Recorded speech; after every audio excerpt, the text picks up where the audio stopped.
Hey, when we're talking about spiritual leaders and people that claim to be spiritual, and as being Muslims, the most fundamental thing for us is for people in humanity to understand who their creator is, who is God. That's the base. That's the center of everything, right? So I think let's go straight now, and we'll probably come back to what we're discussing, because I think once you understand what Sadhguru believes and what he's on, that may better help us understand why he does what he does and why he preaches what he preaches. So, what does he believe now in regards to Sadhguru's? Let me just bring it up on the screen, bro, so we can start analyzing this. Now, I want to get your thoughts on it, but for me, when it comes to his theology and his outlook on God, like you said very well, which is what you said was that he doesn't seem to believe in God. He doesn't seem to see God in a way where you would consider someone to be a follower of God, to see God as a creator of the heavens and the earth, the one you submit to, the one you revere, the one you address with respect. He doesn't seem to address God with any respect, to be honest. At times, and we'll see in the clip, he sort of even makes jokes about God. That God and dog, and they're very close or similar in word, because you just flip the word around. And okay, so his followers at this point turn around and say he's just joking, he's making things lighthearted. Well, as we would acknowledge, bro, and I would even say most Hindus who are religious would acknowledge that when you refer to God, you don't refer to God in such derogatory ways, right? So let me play the clip to you, bro. Let me start playing. Of spiritual movements. Many have died, unfortunately. In the yogic system, it says, when somebody asks Adi Yogi, how many paths can be there? He says, if you use your system and go, there are only 112. But if you go beyond your system, how many atoms are there in the universe? That many doorways are there. So we gave the freedom to create your own God. So, Namba, I'm going to pause there for a second.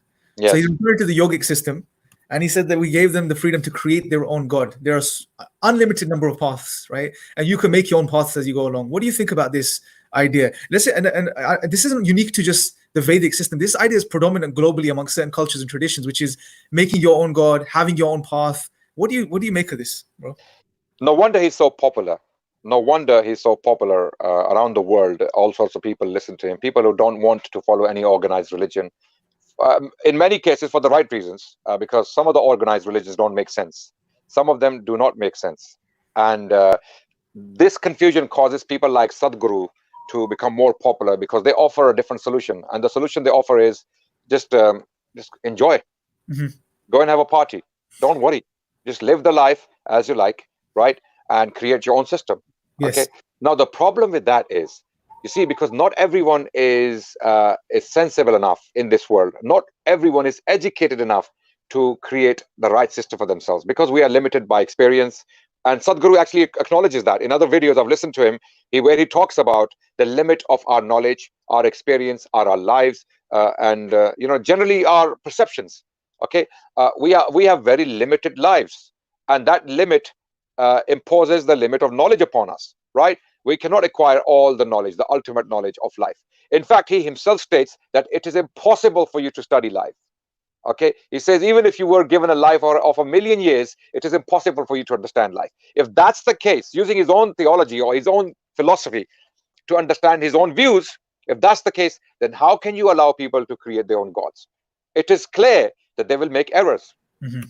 Absolutely. Even if they were given 1,000,000 years to come up with their own philosophy, they will keep repeating errors. And in the process of making these errors, they will be destroying lives. They will be causing harm to the world. They will be causing problems. This is basically Sadhguru in not so many ways, in a very soft, subtle way, calling for a chaos in the world.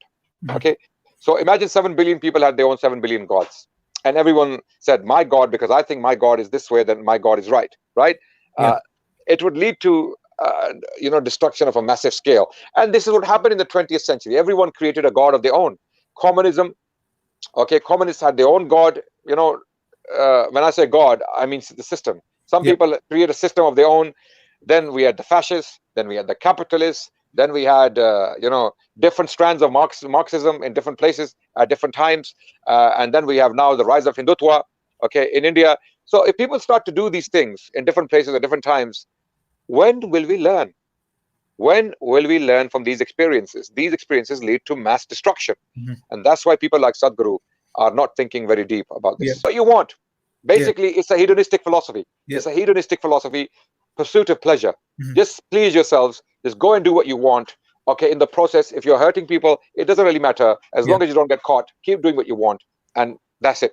This That's is life. this is Shaitan's philosophy, literally. Absolutely. And he was a Satan, as far as he's a Satan worshiper anyway. Let's play a little bit more of his clip, bro, and then we'll start wrapping up slowly, inshallah. This is very interesting, bro. We can go on for several hours on this, but I think what we can do is maybe parts. We can go on to another aspect of the discussion next time. But let me play a bit more to you. Let's see if we can really get to that conclusion that he is not only a hedonist or seems to promote hedonism, but he's an atheist, as the claim that you made. And we know I'm pretty sure he is, because the way he mocks. Yeah. No, you have a track record, mashallah. When you say something, then it's you back it up with, and you know what you're talking about. So let's see if it's quite clear already. As soon as you say that, make up your own God, and all of this type of stuff, you really don't believe in God from that perspective, then, right? So, but let's play a bit more. Let's see what he's saying, inshallah. Let's see what else he says. There's something called as Ishta Devata. You can choose your God. If you don't like any, you can create one. Yes. You suddenly like the tree in your house, you can start worshipping. Nobody in this country will think it's funny or weird. Anywhere else, if you do it, they would be burned alive, but now they'll throw stones at them across the fence because they think you're a heretic, you're worshipping a tree. You like a stone in your garden, you can start worshipping that. Nobody thinks anything odd about it. It's perfectly fine because there is not a single atom in the existence without the hand of the Creator in it. Every cell in your body is doing complex activity, not because of you, isn't it? The source of creation is functioning through that. Every atom, all this complex movement of proton, neutron, electron happening, you doing it? The hand of the Creator is very much in it. So, every atom is a doorway to the beyond. Because of this, so many varieties of spiritual movements happened. It's unfortunate so many have died in the last 100 years. So yes. Yeah. You see, now he's talking about the hand of the Creator. Yeah. This is very interesting. In the same clip, he's telling people to create their own gods. So, in other words, he's telling people, although there is a Creator, now I don't fully understand his concept of Creator. What does he actually mean by Creator? In talks, in lectures, he appears to be basically moving away from this concept of Creator. You don't have to believe in a God. There is no purpose of life. Okay, yes. Just go and live your lives, right? Then he talks about, and what I understand from his concept of Creator is that it's a system out there that has created the universe. It's not a thinking Creator. He appears to be thinking that it came by the universe was created by an accident, basically, right? And the Creator is that accidental system, basically. And the purpose of life doesn't exist because you cannot pin that Creator down to one person or one being. You can't find that Creator. So for that reason, you have to go and make your own Creator. Okay, sorry, not make your own Creator, your own God. So you don't have to worship that Creator, just create your own God, basically. So he's contradicting himself. He's telling people to create their own gods, despite the fact he appears to be alluding here to a Creator. Yeah, and there's a sense Doesn't of make sense. Yeah, and all there's a lot of contradictions here, bro. It's very incoherent, and then he injects in this idea also along with this that everything is the Creator, right? Because God created. So why doesn't Sadhguru tell people about that Creator? Why doesn't Sadhguru tell people if he I mean, this is where I see a lot of hypocrisy. Okay, here he's talking about a Creator. In other videos he talks about having no God. Okay, because he clearly states that he doesn't seem to have a belief in God, right? Okay, then he tells people to create their own gods. He's confusing the people more than he's guiding them. And wallahi, believe me, and I'm not being prejudiced here, I'm not being biased, when you watch his videos, you walk away more confused than you have you have anything conclusive from it. You walk away more confused, thinking, hold on, what did I just learn? What is the outcome?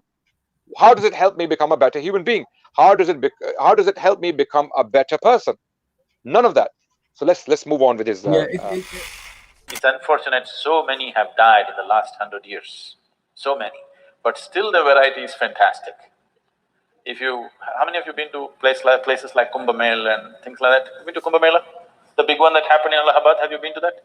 And then after 144 years, it comes. If you go and see there, you must go. You will see India, okay? An India of another dimension, which today the educated population in the country are completely missing. It's incredible, I'm telling you. People are putting their last penny and traveling from somewhere just to be there for 2 days and go. I'm saying it's that level of people, where 100 rupees would mean like what a million would mean to you, that's how much 100 rupees will mean. That kind of people, putting everything that they have, they come with their families just to be there because somebody has told them on that day if you take a dip, you'll attain mukti. Not that you'll see God, not that God will come and give you a heap of gold, you will attain mukti. Still, 800 million people in this country are actively seeking liberation, knowingly or unknowingly. It's an incredible thing. Nowhere else on the planet there is such a phenomena happening that there are human beings longing to go beyond their present level of existence consciously. Nowhere else such a thing has happened. When Mark Twain visited India, he spent 2.5 to 3 months in India. There's a book about his travels. Along the equator, he traveled around the world. So, he said, anything that can ever be done, either by man or God, has been done in this land. This is one of the best compliments India has ever received. And that is so. In terms of understanding the mechanics of how a human being is made and what we can do about this, nowhere else has anybody looked at it with the profoundness that it has been looked at it in this culture, nowhere else. I'm not saying this being biased that I'm born in India, so I have to boo-boo-boo. This is not about you being Indian or not Indian. This is about a profoundness of knowledge which is gone awry, lost its tracks or losing its tracks slowly. Unless we put it back on the right thing, humanity will lose something tremendous. Because today we know how to call on the phone and talk to somebody in America, but we do not know how to communicate So with… basically, Yep. when it comes to this person, there's nothing clear. There's no clarity in his thoughts, in his philosophy, in his teachings. There's no clarity. Okay, the only thing that comes out clearly is to live a hedonistic life. This is all I get. Just go Yeah. and live a life of pleasure. Don't worry about anything. Don't worry about your obligations. Don't worry about even being a better person. You don't have to worry about that. Okay. So I don't know how his philosophy, his thinking, which is very, very confusing to say the least, can lead to any good results in human history. Okay. If anything, is adding to the confusion. Okay. With regards to what we have to offer, okay, Islam, it is very much intellectually satisfying. It gives us a very robust system to believe in God Almighty, the Creator. It is very, very substantial in the sense that we can clearly see arguments for the existence of God in the Quran. Okay, God speaks to himself. God speaks to us directly. Okay, God Himself speaks to us directly. He tells us who He is. He tells us what He wants. He tells us why He created us. He tells us about the purpose. He tells us about how we can become better human beings. Sadhguru, seems to be saying that people of religion are doing terrible things. Okay, but so are the people of no religion. So are the people of no religion. If anything, humans are doing terrible things. It's not the religion that causes people to do terrible things. It's human psychology. It's human philosophy. It's confusion. If anything, it's confusion. The likes of what Sadhguru is promoting on social media is what causes problems. If people start to take their religion seriously, right? In particular, Islam, believe me, this world would be a better place. Yes. This world would, if there were more orphans taken care of, if there was no poverty in the world, if there was social justice, if there was equality, okay, if Hindus were able to live by their faiths, if the Muslims and the Christians or the Jews were to be able to live by their faiths, just like Islam promotes, then there would be no problem in the world. People would be happy. Of course, people are open to consider Islam as an option, and people are welcome to accept Islam. And the reason why we are Muslims is because it does not lead to hedonism. It does not lead to human philosophies that often lead to destruction. This leads to a divine philosophy which has come directly from the Creator, who is real, Yes. who exists, not like what Sadhguru is trying to tell us, that the Creator is some unknown, unimaginable, unseen, for that matter, entity. Okay, but when I say unseen, I mean we see Allah's signs in the creation. Okay, although Sadhguru, cannot deny those signs, that's why he refers to the Creator, but he completely divorces the Creator when it comes to obligations. He divorces the Creator completely when it comes to obligations. Yes, there may be a Creator, but you don't have to follow him. That's his philosophy. You don't have to follow him. Yep. Follow me. Basically, follow me. Follow me. Don't follow the Creator, follow me. Basically, Yeah. that's what it is. Yeah, follow me and then follow yourselves. Follow your own desires. You know, it's more like what he's promoting. He's like, God is of service to us, or the idea of God, according to him, it should be of service to humanity. So it serves us to do what we want to do, as opposed to us being in service or servants of God and submitting to him. And it's that shift, bro. Is that if the human being could step off that pedestal, drop the arrogance, realize that, and humble themselves, and realize we were created to submit to the creator of the heavens and the earth, and not become gods ourselves. And they therefore, and this is the biggest barrier to Islam, bro, is this arrogance, right? And they come to Islam and they'll see Islam will change their lives and change the world. But people want to keep pushing for wanting to be gods themselves and worship themselves and submit to themselves. As Osama, the ayah from the Quran that he shares, have you seen he who has taken his God as his own desires, basically? Absolutely, absolutely. And in this case, Sadhguru's case, yeah, what seems to be the case is that he has clearly acknowledged that there may be a creator, whether it's accidental or intentional. There is a creator, right? And basically, you ignore the creator and take your desires as your God.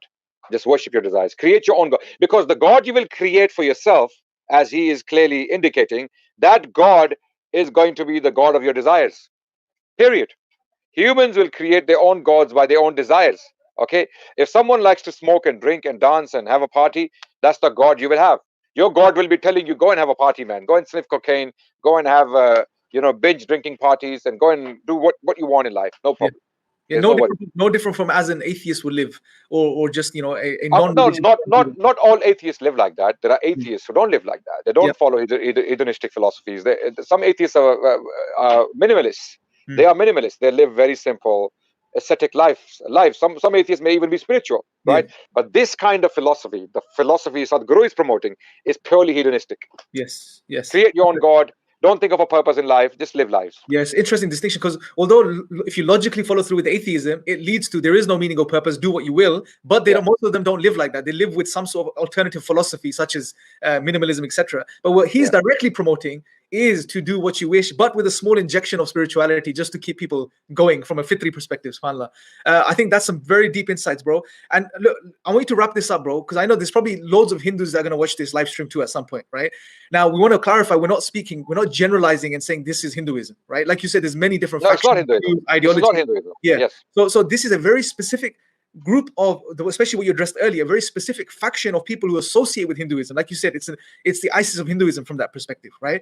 And it seems to be seems to be some sort of links here with Sadhguru, if you like, and what he's promoting, right? Although it's not very clear.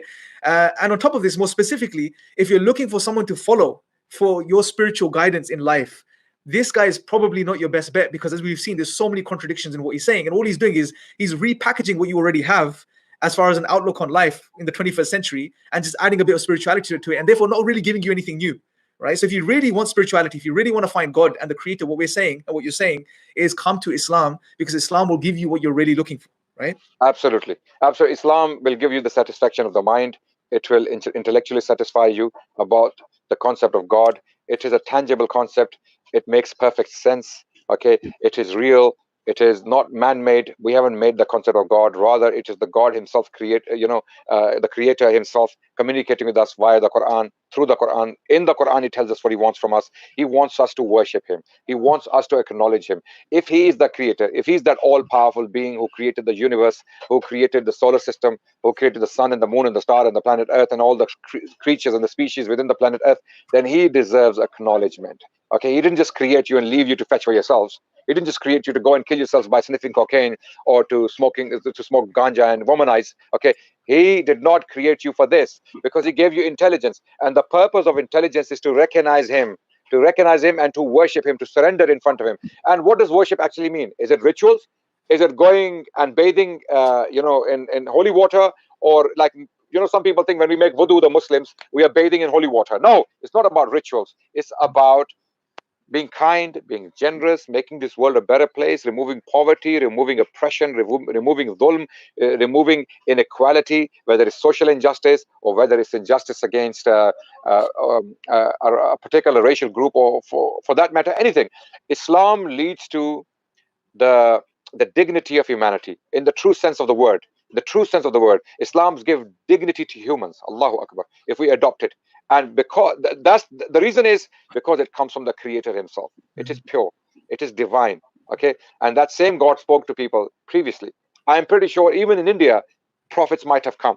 Prophets might have come who might have spoken, and then their messages were corrupted later on, and their teachings were abandoned for, unfortunately, idol worship. So the bottom line, the final word I have is avoid people like Sadhguru, self-appointed, self-made philosophers, thinkers who promote nothing but hedonism, self-worship, okay, and consequently selfishness, selfish behavior.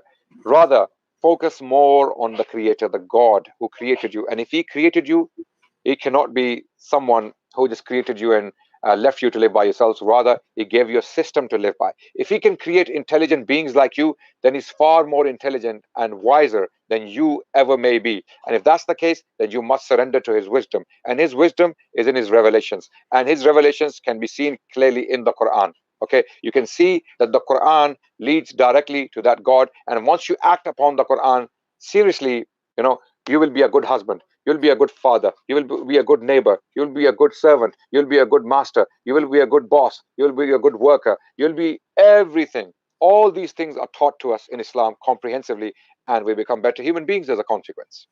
Yes, And that's all I have to say. So Sadhguru has been pursuing a very Islamophobic policy since BJP has come to power for some reason, and he has been making many Islamophobic statements. In particular, he has been speaking against Muslims. In particular, you don't see that pattern in his speeches against Christians and Jews and people of other faiths, for example, Sikhs. For the sake of convenience and for political acceptance, right? He is specifically picking on Muslims and Muslim history, right? You might have seen that famous clip where he's arguing with Shashi Tharoor, talking about Muslim invasions of India. So what about non-Muslim invasions of India? What about invasions within India on the part of Hindu kings invading other Hindu territories? What about those invasions? Okay, there was no such thing as India before the Mughals actually united this entity under the name of the Mughal Empire. Okay, India was divided in different principalities. The south never saw eye to eye with the north. The northerners, they looked down upon the southerners because of their darker skin and all that. This all always existed in India, right? India was never a united entity. The Mughals united it for the first time under one government, and then the British became the successors. So we will stop there. I hope everyone will enjoy this discussion. Inshallah, definitely. We need to get you on again because there's going to be questions. There was some comments.